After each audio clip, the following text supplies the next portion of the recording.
dengan surat An-Nasr ini. Kategori surat An-Nasr ini adalah Madaniyah, ayatnya hanya 3 Bapak Ibu sekalian. Jadi ini surat diturunkan setelah surat At-Taubah. Ya. Setelah ini Bapak Ibu sekalian kita akan mengkaji namanya surat Al-Kafirun. Surat Al-Kafirun. Itu tadi di atas ya, makanya kok suaranya berbeda. Baik. Nah, Bapak Ibu sekalian, jadi kaitannya dengan surat Al-Kafirun, di mana Allah Subhanahu wa taala menunjukkan kepada kita umat manusia, khususnya umat muslim, bahwa ada perbedaan yang sangat jelas sekali. Ya kan? Kalau dahulu disebutkan yang belum jauh dari ingatan kita juga, bagaimana kalau kemudian kafir itu diganti dengan non-muslim. Nah, jadi kayaknya mau seakan-akan mau ganti kul ya ayyuhal non-muslim. Padahal istilah kafir ini sudah jelas. Jadi mau diganti supaya halus atau apa itu, ya memang sudah dari sananya. Jadi hak dan batil itu sudah nyata adanya. Ya, jadi begitu Bapak Ibu sekalian. Jadi kalau sekarang ini kita berbicara tentang bagaimana pertolongan Allah Subhanahu wa taala datang. Nah, itu kira-kira ada sambungan dengan surat sebelumnya. Ya, tapi insya Allah akan kita kaji di kesempatan mendatang surat Al-Kafirun. Idza jaa nasrullahi wal fath. Idza apabila jaa datang nasrullahi pertolongan Allah wal fath kemenangan. Wa ra'aitan nasa yadkhuluna fi dinillahi afwaja. Wa ra'aita, dan kamu melihat an-nasa manusia yadkhuluna masuk fi dinillahi, ke dalam agama Allah ya Islam itu, afwajan, berbondong-bondong. Fasabih, maka bertasbihlah, bihamdi rabbika, dengan memuji Tuhanmu, wastaghfirhu, dan memohon ampunlah kepadanya. Innahu, ya sesungguhnya Allah Subhanahu wa taala itu kan adalah Dia Tawwab, Maha menerima taubat.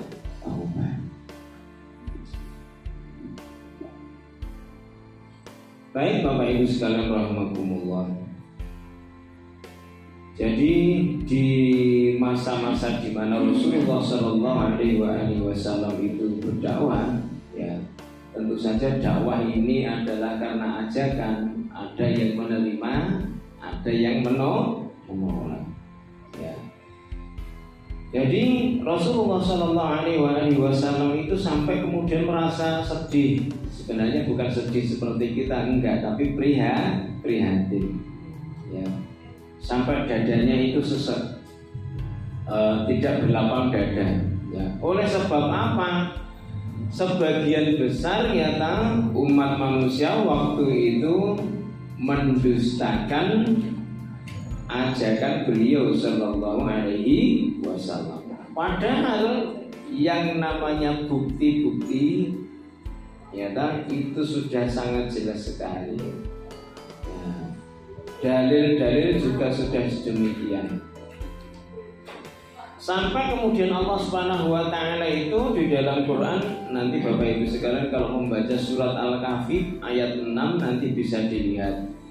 Di mana Allah Subhanahu wa taala bilang begini, fala'allaka baqi'un nafsaka 'ala asarihim illam yu'minu bihadzal hadisi asafa.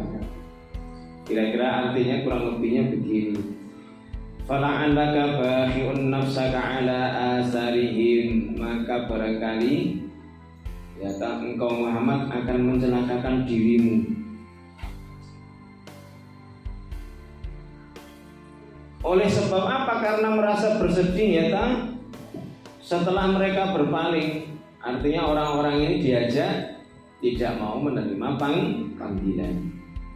Illam yu'minu bihadzal hadisi asafa. sekiranya mereka tidak beriman kepada keterangan ini, yakni Al-Qur'an. Jadi sampai diingatkan seperti itu, udah nggak usah bikin sedih atau ya terlalu sedih mendalam, tidak. Tetapi oleh sebab apa? Tugas beliau Sallallahu Alaihi Wasallam adalah beliau hanya sebagai al-bala, tugasnya adalah menyampaikan. Jadi ya sama dengan kita Bapak Ibu sekalian. Kalau kita ini diperintah ya kerjakan. Nabi juga dituntut untuk begitu. Tugasmu dakwah sampaikan. Oleh sebab apa? Hidayah, petunjuk itu hak prerogatif daripada Allah Subhanahu wa Ta'ala.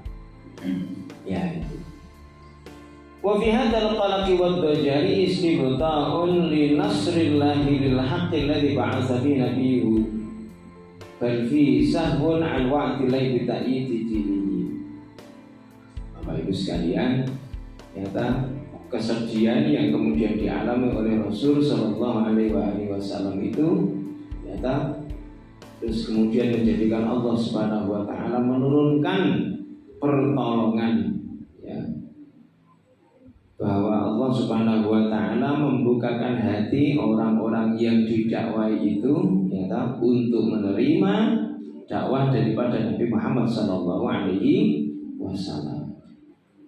Ya, di mana sebelum itu Bapak Ibu sekalian ada satu ayat yang kemudian menjelaskan bagaimana yang namanya menunggu pertolongan itu sedemikian rupa.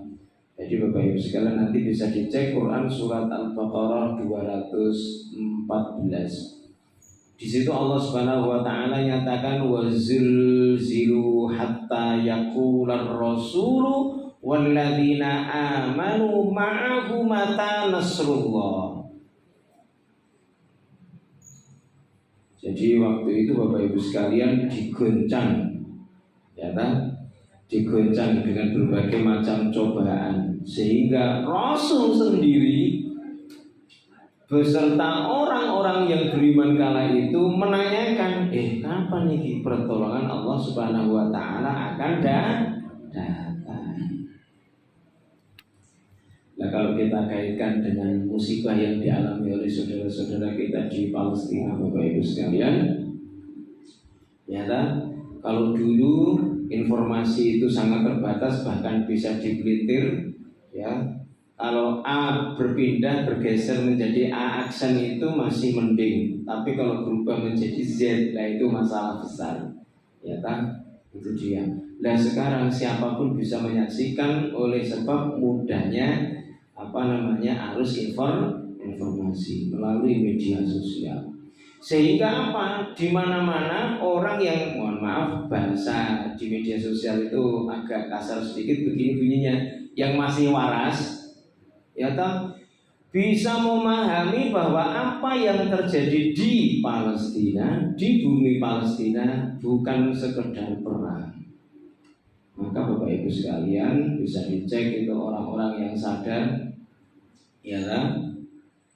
Di negara-negara yang kemudian seperti ya Inggris, di kota London, di Paris, dan seterusnya, di mana orang-orang kemudian berdemo, ya kan, untuk bebaskan Palestina.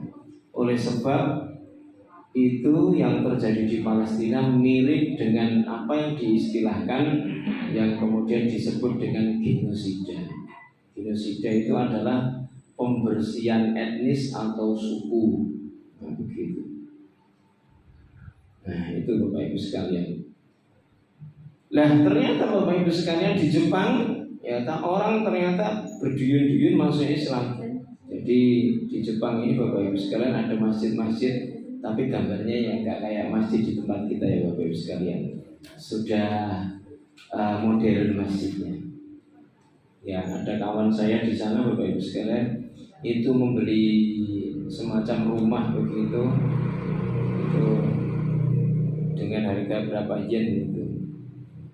Nah, itu juga minta sana sini sumbangan dan seterusnya, itu ya dibebaskan untuk kemudian menjadi masjid. Nah, itu. Akhirnya kemudian